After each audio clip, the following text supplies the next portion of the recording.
नमस्कार मित्रों, स्वागत है एक और वीडियो में। साथियों, ये जो खेत मैं आपको दिखा रहा हूँ सोयाबीन का, इसके वीडियो मैंने आपको बहुत पहले दिखाए हैं भरपूर। दोस्तों, ये इस सोयाबीन की स्थिति आज लगभग 65 दिन की हो चुकी है। ये देखिए आप पूरा खेत पहले।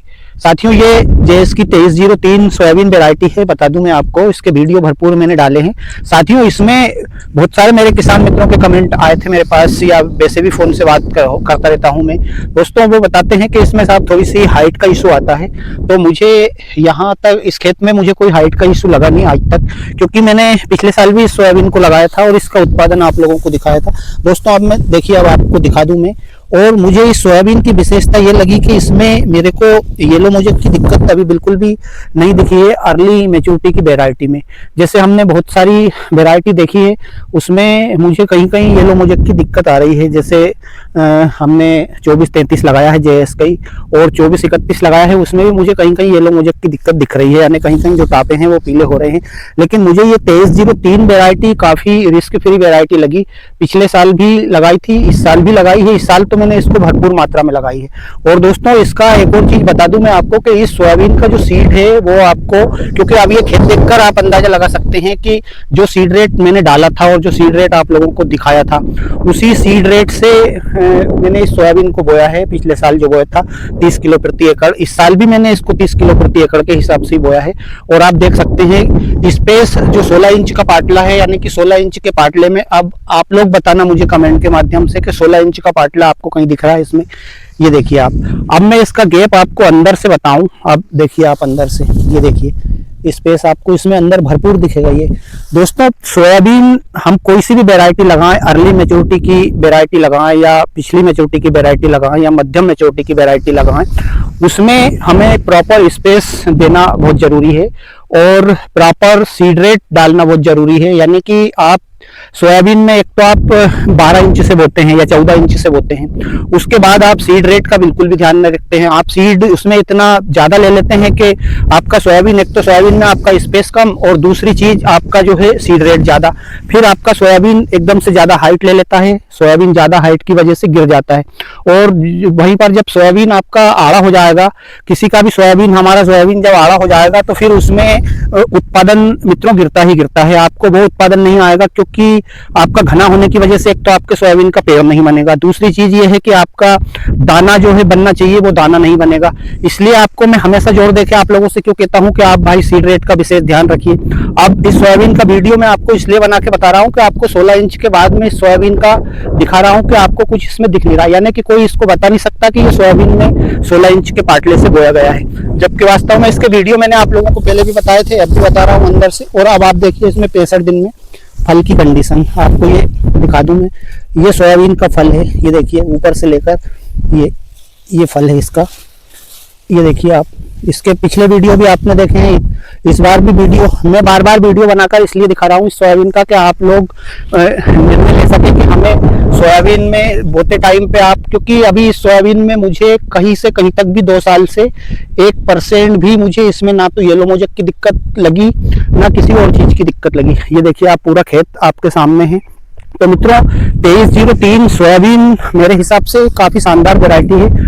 और अब मैं आपको बता दूं कि सोयाबीन को, जैसे हमारे बहुत सारे किसान मित्रों के पास सोयाबीन के बाद, जैसे हमारे सोयाबीन कट गए, उसके बाद गेहूं बोने में दिक्कत आती है, क्योंकि पानी की उपलब्धता कम रहती है। मेरे बहुत सारे किसान मित्रों से मेरी बात भी होती रहती है कि साहब हमें अर्ली मैच्योरिटी की एक ऐसी वैरायटी चाहिए जो कि हमें अच्छा खासा एक तो उत्पादन दे सके, और दूसरी चीज ये है कि हमारा खेत जल्दी से जल्दी खाली हो जाए। यानी कि जितना जल्दी हमारा खेत खाली होगा, हम उतना जल्दी, दूसरी चीज हमारे गेहूं में, क्योंकि हमारे पास इतना पानी होता नहीं है कि हम जो है पिछली मैच्योरिटी की वैरायटियां लगाएं। तो सही बात है मित्रों, पानी की दिक्कत अगर है, और अगर 92 से 95 दिन में कोई सी वैरायटी इतना अच्छा उत्पादन देती है, तो फिर उससे अच्छी बात क्या हो सकती है। मित्रों, 2303 सोयाबीन का तो मैंने आपको पहले भी बहुत सारे वीडियो बनाकर दिए हैं, और अभी भी बता रहा हूँ खेत से बिल्कुल इसका लाइव उत्पादन भी बताऊंगा आपको।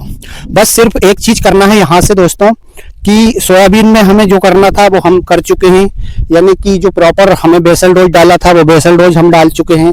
उसके बाद में हमने अभी तक जो इल्लियों का जो स्प्रे करना था वो कर चुके हैं। लेकिन मित्रों यहाँ से फिर भी सोयाबीन का उत्पादन मेरे किसान मित्र थोड़ा सा बढ़ा सकते हैं, या अगर ध्यान नहीं दिया तो कम भी हो सकता है। मित्रों यहाँ पर हमें एक तो इंसेक्टिसाइड का विशेष ध्यान रखना है, क्योंकि अब जो इल्ली लगेगी वो इल्ली एक तो ग्रीन सेमिल ऊपर लगेगी, और दूसरा चीज इसमें जो काली वाली जो इल्ली लगती है वो सीधा फलियों पे अटैक करती है, वो इल्ली लगेगी। और मित्रों यहाँ पर उसका हमें देखना ही देखना है। लेकिन हमें यहाँ से जैसे मान लीजिए ये 65 दिन का सोयाबीन है, 60 से 65 दिन का, तो इसमें हमें फंगीसाइड का विशेष ध्यान रखना है, क्योंकि यहाँ पर लगातार बारिश होती है और नमी की वजह से जो है फंगस लगता ही लगता है, फफूंदजनित रोग लगता है।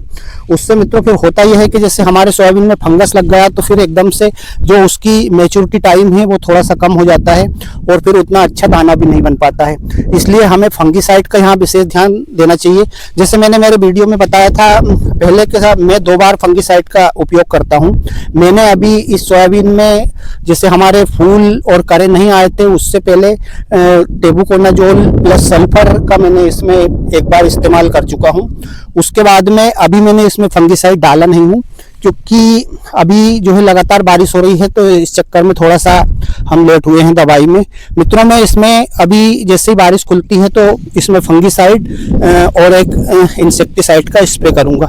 इसमें फूल है नहीं, तो अभी यहाँ पर जैसे ऐसी स्थिति हमारे किसान मित्रों के सोयाबीन की अगर है और यहाँ से अगर इल्लियाँ लगती है, तो फिर इसमें ज़्यादा आपको हैवी वाला टेक्निकल डालने की आवश्यकता है नहीं। इसमें फिर हम जो यानी कि जो कांटेक्ट वाली दवाई रहती है, जो इल्लियों को मारकर फटाक से फेंक देती है, ऐसी दवाई में जैसे अब मैं इसमें डालूंगा, इसमें मैं क्लोरोपेरिफास डालूंगा और उसमें एसीफेट पाउडर डालूंगा, क्योंकि फूल है नहीं। एसीफेट पाउडर फूल पे हमेशा नुकसान करता है, फूल पे हम नहीं डाल सकते हैं। इसलिए हम इसमें जब हमारी फलियां बन जाए, यानी कि फूल बिल्कुल भी ना रहे और अर्ली मैच्योरिटी की वैरायटी है, तो वैसे भी फलियां बन चुकी है, इसमें अब दाने भराने की कंडीशन आ गई है, तो फिर हम इसमें सिंपली क्लोरोपेरिफास और एसीफेट पाउडर मिलाकर डाल देंगे। और उसी में मैं इसमें जैसे मैं पहले बताता हूं कि मैं पहले हल्का वाला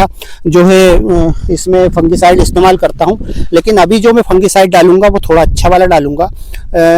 अधिकतर तो मैं प्रियाक्सर डालता हूं, और तो इस बार भी हो सकता है मैं प्रियाक्सर का ही प्रयोग करूं। आप जरूरी नहीं है कि प्रियाक्सर ही डालें, आपको जो अच्छा वाला टेक्निकल का जो अच्छा वाला फंगीसाइड आपको जो समझ में हो वो वाला डाल सकते हैं। लेकिन किसान मित्रों यहाँ पर फंगीसाइड डालना हमें बिल्कुल अनिवार्य है, उससे हमारा उत्पादन निश्चित रूप से बढ़ता ही बढ़ता है। तो साथियों ये 2303 सोयाबीन का बिल्कुल मैंने आपको खेत से लाइव वीडियो बनाकर बताया है।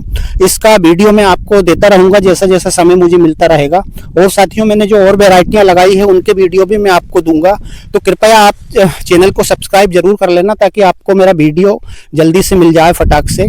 तो साथियों आज के वीडियो में इतना ही, दीजिए मुझे आज्ञा, मिलते हैं एक और नए वीडियो में बहुत जल्दी। तब तक के लिए जय जवान जय किसान, धन्यवाद।